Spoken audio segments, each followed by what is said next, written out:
away, but Allah subhanahu wa ta'ala wants to make you even better. He calls you through 4 stages. In other words, Allah gives you da'wah through 4 stages. Da'wah means an invite. Allah invites you back through 4 ways. The first way is the easiest way, that is for everybody. Every single one of us in this room and around the world gets this first stage for free. The first stage that Allah goes through is He shows you and clarifies to you the guidance by exposing you to opportunities to listen or to read or send someone to you to remind you, such as the khutbah on a Friday. Everyone can sit down and listen to the khutbah. That's why we must not talk or engage with anybody during the khutbah on a Jumu'ah. Allah is guiding you. Just listen. Everybody can do that. You go on YouTube and you listen to a topic of your choice about Islam or Deen or fear of Allah. Everybody can do that. Who is the one that facilitated this for you? Humans invented it, but who is the one that gave them the intellect and for you the ears to listen? Allah. So Allah brings to you something like that. I've heard young people tell me, you know what, subhanAllah, today I was thinking about this. I opened up my phone and on YouTube, what's the first thing that came up? This. SubhanAllah, wallahi, this is a sign. Yes, it is a sign. It is a sign. Sometimes all week you'll be talking with your friends about something or thinking about something, and the khutbah comes, the Jumu'ah, you sit down and you go, oh my Allah, this Imam is speaking about the same thing I was thinking about all week. It's a sign. So Allah sends you free guidance. Now, if that doesn't work for you and you continue to go astray, Allah then goes a little, He guides you through a little bit of a tougher approach. The second stage, He will nurture you through disciplining you. So first, you didn't take the reminder when you were comfortable.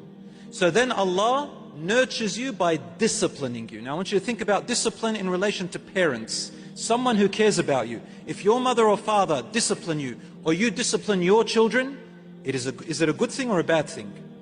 Of course, with the correct way of disciplining, with care and compassion. You will appreciate that your parents disciplined you in order for you to be principled through care and love.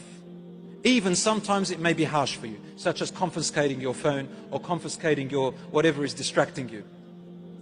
So Allah nurtures you through discipline. How? He will bring a problem into your life. He will bring what? A problem, a challenge into your life. And we all know that humans learn best through what? Through problems. And that's how Allah subhanahu wa ta'ala dealt with all the prophets and messengers and the companions. So if you have a problem, know that Allah subhanahu wa ta'ala is guiding you. Take it in a good way. Now, that problem is going to be your medicine. And once you overcome it, inshallah, you're going to be much stronger and better. So Allah gives you a problem, a learning curve, a wake-up call. Somebody might get sick in your family. A death may happen and you attend a funeral. You may see somebody get run over. You may have an accident, God forbid. You may lose something. You may be tested a lot or a little bit, depending on how severe you need that guidance. Then, if that doesn't work, Allah will intensify a little bit more to the third stage. The third stage is, He will bring you something compelling. The problem is up to you how you want to face it. But when He brings you something compelling, it means it's something that you must face. You have no way to avoid it. You have to face it. It could be a court order. It could be a fine. It could be someone that's facing you and you have to deal with that. You can't run away from it. It could be anything like that. It could be a sickness, God forbid. Anything like that is compelling.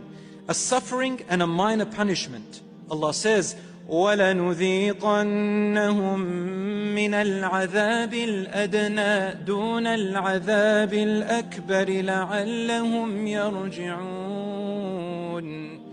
Allah says, and we shall surely let them taste a little bit of punishment or a little bit of hardships in this world. And Allah calls it adna, which means the lower test, before the bigger test, the bigger punishment comes.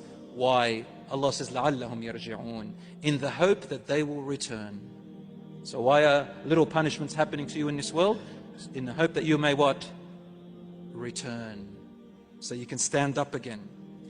If that doesn't work, no reminders, no problems, no compelling situations, over and over and over, and they accumulate, and we decide to run away from Allah to everything else to numb our desires and our fears, drugs, alcohol, crime, God forbid, haram images, haram relationships.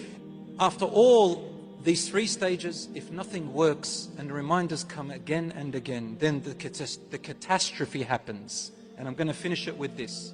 Do you know what the catastrophe is? What do you think it is? If all the reminders come to the person and the person does not wake up and return, what is the catastrophe that Allah brings you? You might think death, sickness, Allah's going to send a lightning bolt, a lightning on you, someone's going to murder you, someone's going to go from your family, something terrible is going to happen, you're going to lose your business. No. None of that is going to be the catastrophe. You'll be surprised to know that the final catastrophe will be Allah just lets you go. He just lets you go.